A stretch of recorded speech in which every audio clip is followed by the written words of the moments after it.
Hello everyone and welcome back to Spec Esports. I'm Matt and today's video is on F1 2019 car setups.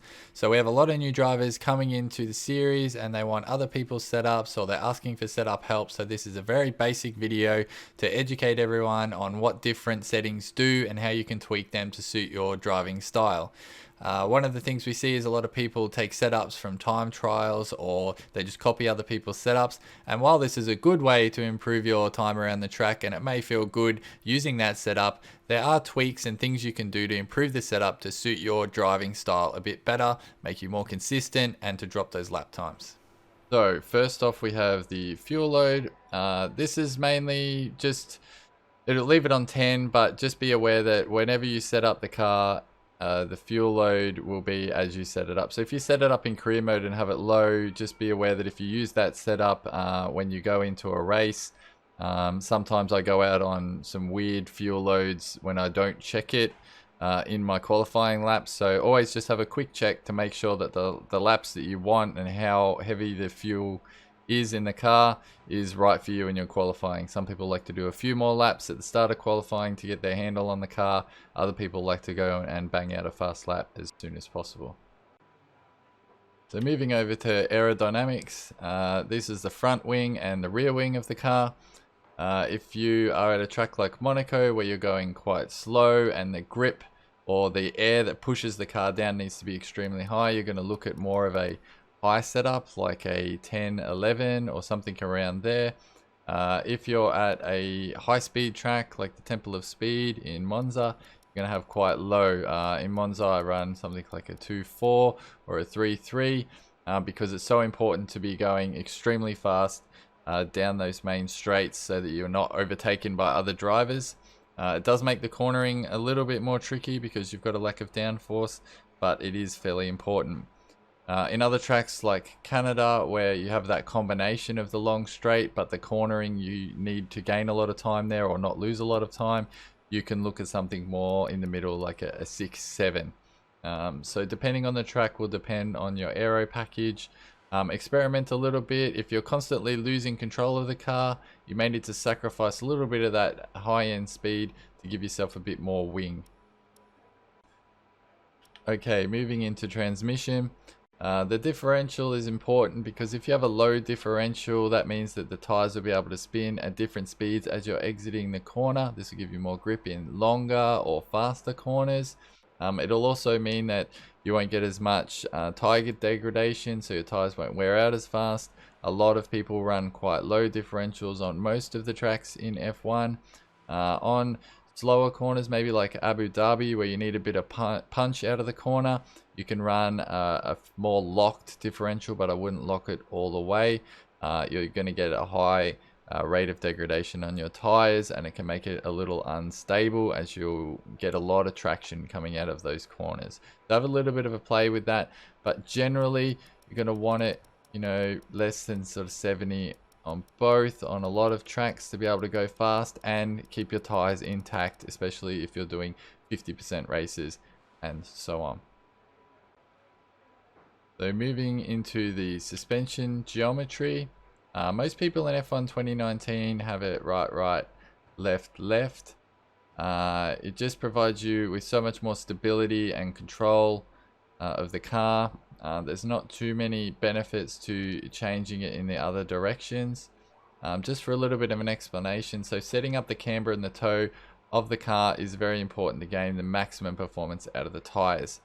If you're adding lots of toe to the front of the car, it'll make it more responsive, but you'll get less stability, while the toe on the rear can make the car more stable but less responsive. So you can have a little bit of a play with both of those sliders and see how you go with toe. Camber is the contact patch that the tire has on the track. So imagine that you're changing the camber or the angle of the tire so that you have most of the tire on the track, or you're angling it so that there's less, but that can change when you turn the corner. So a more negative camber can give you more grip but lower traction.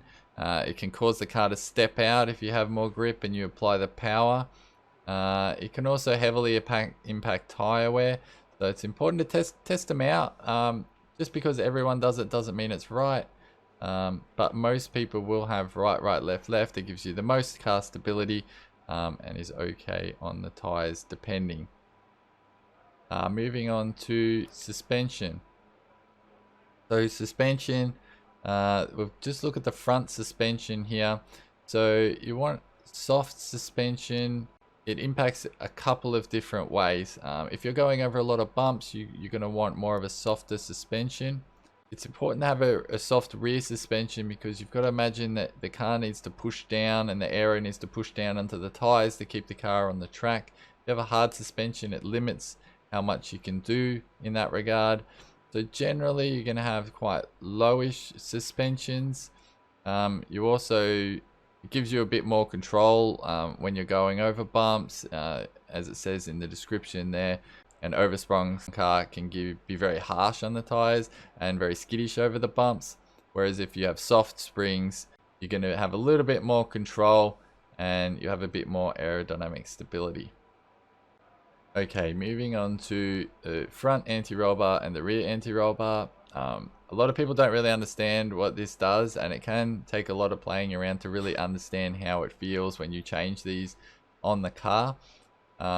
Generally, what it means is that there's sort of a bar going across the car. So when the car moves into a corner, this limits or increases the amount that the chassis will roll with the car when the car turns the corner. So this can help you a lot with understeer and oversteer. It can also help with tire degradation if you have a high amount of tire degradation when you're practicing, or if you're in a race. Lowering these can help with that tire degradation. So a softer rear suspension on the anti-roll bar helps the car to squat, as we talked about with the suspension before. As you come out of corners, you're going to be less prone to oversteer. If you need a stiffer front anti-roll bar, this can aid you aerodynamically. But if you make it too stiff, you're going to get understeer and you'll see the car drift out and you'll be turning the wheel, but the car won't want to go with you. If that's happening, I'd change with the anti-roll bars, maybe make it a bit softer. But you really have to find a balance. This can be one of the trickiest parts. I wouldn't just copy someone else's setup because it depends the angle that you're coming into corners and how you drive a lot. You can run a stiffer suspension and anti-roll bar on smooth tracks and depend more on aerodynamics. So those flowing tracks, sort of like America or Mexico in certain parts, smoother suspension and anti-roll bars will help on bumpy, narrow and slow tracks. So looking at Monaco, you might want to go a bit softer there, but it's definitely something I'm trying to explain to you what it does so that you can make your own adjustments and come up with your own setups. In terms of ride height, so this is how high the car is off the ground. It sort of speaks for itself.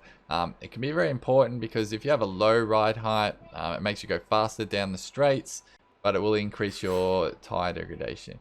Ride height can be important for wet weather. This is where you're going to change it the most. If you have a very wet track, lifting the ride height a bit will give you a lot more stability in the wet. It's one of the things I recommend doing in the wet so that you can get a lot more stability around your car. If you're struggling in the wet and you're spinning a lot, this can help you. Don't make it too low though, because you're going to bottom out the car. That's where you see cars in F1 when they go out and you see sparks going everywhere. They've probably made the car a little bit too low. You want to be low but not too low, because obviously if your car's touching the ground, that's slowing you down. So you need to find that balance. But generally you want to sort of go with a lower ride height on tracks where you're not going to be cutting the corners a lot or going over curbs. Tracks with curbs that you're going to be jumping over, you want to lift that ride height a little bit.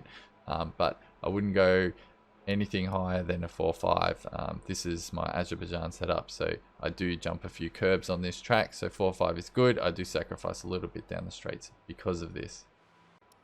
Okay, moving over to the brake setup. This is all dependent on you. This is an older setup. I now have my brakes at around 90%, and the front brake bias is something you can change. You see the pros change it mid-race.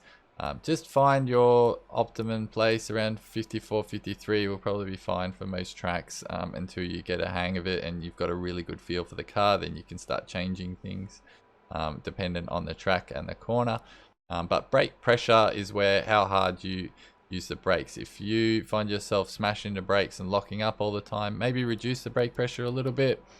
This will help you not lock up so much, especially if you're not using anti-lock brakes, things like that. If you have no assists, this can be an important thing to maneuver and to find your sweet spot. Also, depending on the track, a track with a lot of heavy braking, you may want to raise it up a little bit, or a track where you need to slow the brake into a corner, you may want to reduce that a little bit. But this is entirely preferential on how you drive.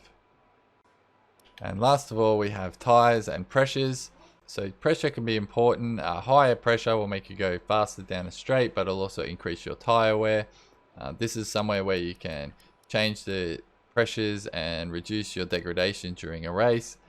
Certain tracks you want really low tire pressure. Monaco, Azerbaijan, you can have quite a low tire pressure. That can help you out. Although it's not helping you down that massive straight, it is helping you throughout the track. There's so many right angled corners there. It's helping you get a bit more traction through those corners. Also, if it is wet, I recommend taking the tire pressure right the way down or nearly all the way down. This will cause the tire to have a lot more contact patch on the road, and it'll help you so much more in the wet. The more tire you have on the road in the wet, the better you are going to be.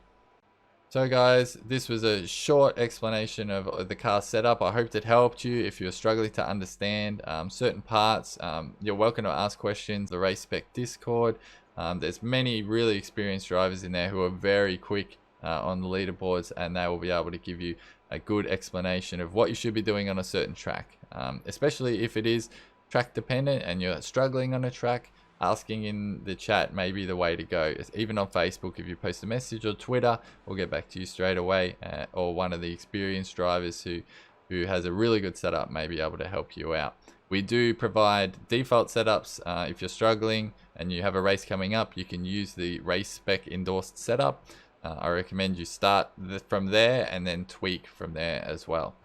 I really hope you enjoyed the video. I hope you are enjoying your racing with Race Spec Esports. If you're not racing with us yet, I recommend that you find us and sign up.